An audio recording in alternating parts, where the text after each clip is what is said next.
Hello বন্ধুরা, কেমন আছো সবাই? তো আজকে ছিল সরস্বতী পুজো, তাই আমি স্নান করে রেডি হয়ে চলে গেলাম স্টেশনে। তো বন্ধুরা, আমাকে কেমন লাগছে কমেন্ট করো। আর স্টেশনে ছিল আমার বন্ধুকে নিয়ে ট্রেনে উঠে পড়লাম।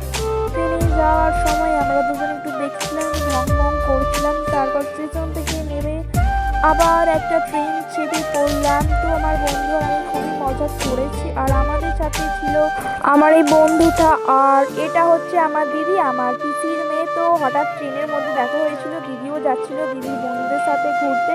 তো অনেক মজা হল। তো তারপর আমরা ট্রেন থেকে নেমে কিছু একটা খেয়ে নিলাম। খাওয়ার পর আবার ট্রেনে চেপে পড়লাম।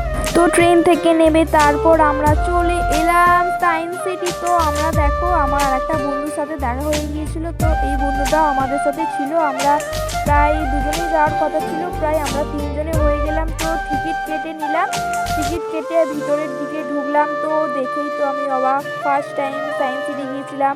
খুব খুব মজা হয়েছে আর আমার খুব ভালো লেগেছে এই জায়গাটা। তো বন্ধুরা, এই জায়গাটা আমি প্রথমবার গিয়েছিলাম, তাই আমি বুঝতে পারছিলাম না কি করব, কোথায় যাব। আর দেখো বন্ধুরা, আমি যেদিক সেদিক চলে যাচ্ছিলাম। তো বন্ধুরা, ভেতরটা ঢুকে পড়লাম। ফাইনালি ঢোকার পর আমি চারিদিকটা তোমাদেরকে দেখাই কেমন লাগছে। দেখো, আমার তো খুবই ভালো লাগে। তো দেখো বন্ধুরা, এই ট্রেনটা আমি কি ট্রেন জানি না, ফার্স্ট টাইম গিয়েছিলাম। তো আমার মনে হচ্ছিল বন্দে ভারত। তো বন্ধুরা, আমি ওখানে গিয়ে তো অবাক হয়ে গিয়েছিলাম, কারণ ওখানে অনেক অ্যান্টিম্যানিক জিনিস ছিল। তো ওগুলো আমি জানি না কি করতে হয়। তো আমরা একটা জায়গায় গিয়েছিলাম, এই জায়গাটা বন্ধ ছিল, তো যেতে পারিনি এই জায়গাটাতে। তো ওই দিকে আর একটা জায়গায় গিয়েছিলাম, ওখানে অনেক কিছু ছিল, ওখানে অনেক মজা করেছি। আর এর ভেতরটা এত সুন্দর সুন্দর জিনিস, এত খেলনা জিনিস। আর এখানে অ্যাকোরিয়ামের মধ্যে অনেক মাছও রাখা ছিল।